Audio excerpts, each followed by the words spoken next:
All right, everyone. Today we're going deep on, well, the title's a mouthful, but it's Yeah. called From Chaos to Complexity, Bridging Julian Barbour's Theories with Symphonic Principles. Catchy, right. Super catchy, yeah. I think we have to unpack that a That's bit. right. But the gist is we're looking at the work of this physicist, Julian Barbour, Okay. and he's got some wild ideas, especially about time. Oh yeah, he's not afraid to challenge the status quo, that's for sure. And what's really cool is this presentation we're diving into, it tries to connect his physics Mm-hmm. to music, like actual symphonic principles. And, at first glance, that might seem like a stretch. Yeah. But the more you dig into it, the more you see these really fascinating parallels. So let's dive in. I guess first things first, can you give us a little background on Barbour? Like, who is this guy and what makes his ideas so unconventional? Sure. So Barbour, he's a theoretical physicist, but he's kind of an outsider in the physics world. He doesn't really work within the typical academic system. Right. And he's known for proposing some pretty radical ideas. Like, for example, he argues that time, as we experience it, might not actually be a fundamental aspect of reality. Well, wait, hold on. Time, not real. Come on. I know, right? It sounds crazy. But his argument is rooted in this idea of shape dynamics.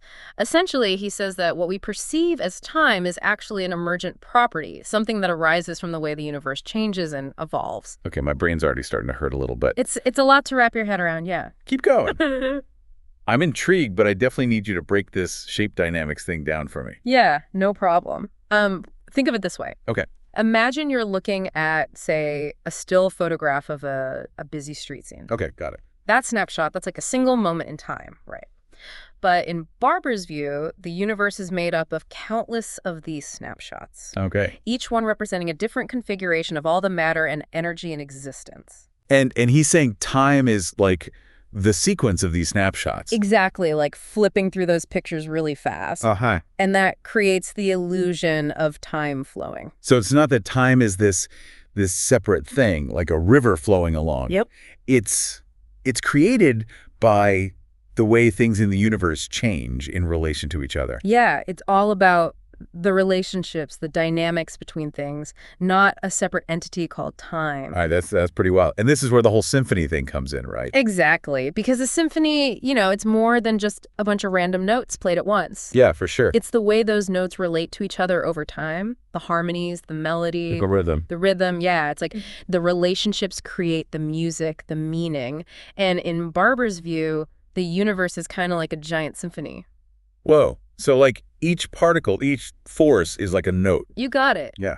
And what we perceive as time is the rhythm of the universe playing out through those relationships, those interactions between everything. That's beautiful and kind of terrifying at the same time. Right. It's a very different way of looking at reality.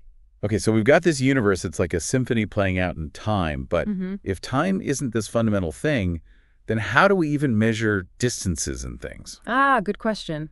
And this leads us to another key concept in Barbour's framework, relational geometry. Hit me with it. What is relational geometry? So basically, it's the idea that the universe isn't defined by, like, absolute positions. Like coordinates on a map. Yeah, exactly. Not like that. Instead, it's defined by the distances between objects. Okay.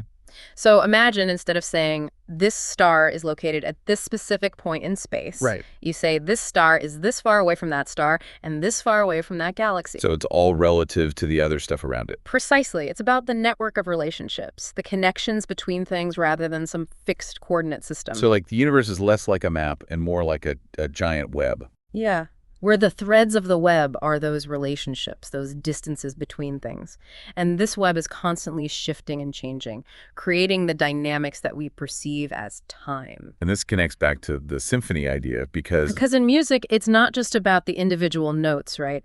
It's the intervals, the harmonies, the relationships between the notes that really matter. Oh, I see. So it's like the distances between things in the universe are kind of like musical intervals. Exactly. They're what give the universe its shape, its structure, its melody, so to speak. And this melody is always evolving, always becoming more complex. This is some seriously mind-blowing stuff. Yeah. So given this whole picture of the universe as a symphony, how does Barbour explain the beginning of the universe? Is there still a Big Bang in his model?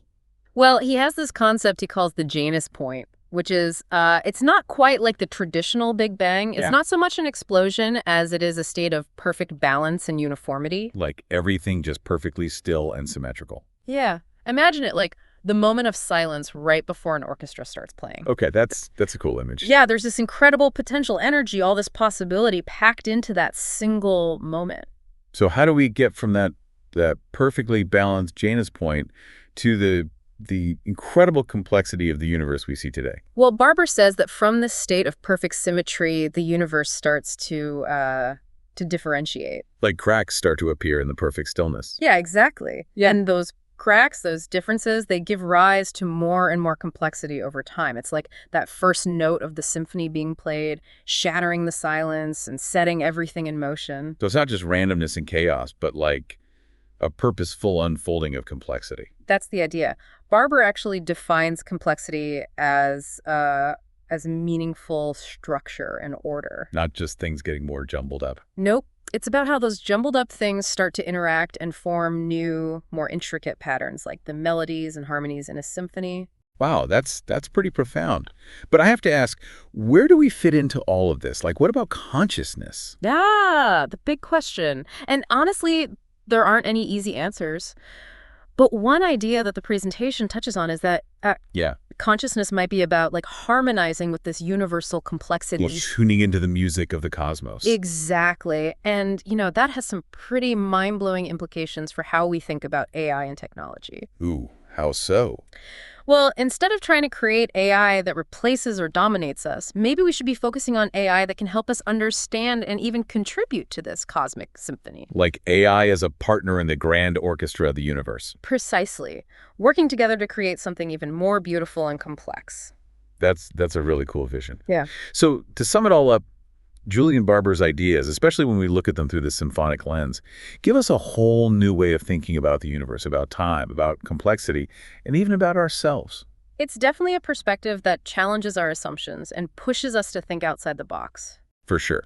And even if we don't fully understand all the intricacies of his theories, I think there's something really beautiful and inspiring about this idea of the universe as a grand symphony. I agree. It makes you wonder, what role do we each play in this cosmic composition? Yeah, are we just listening to the music, or are we actively composing alongside it? That's something for each of us to ponder, I suppose. And maybe that's the most beautiful part of it all. The mystery, the endless exploration. Well said. And on that note, we'll leave you to contemplate the music of the cosmos. Until next time, keep exploring and never stop asking questions. And maybe listen to a symphony or two. Yeah. You never know what insights you might find. Absolutely. Thanks for joining us on this deep dive, everyone. It's been a pleasure.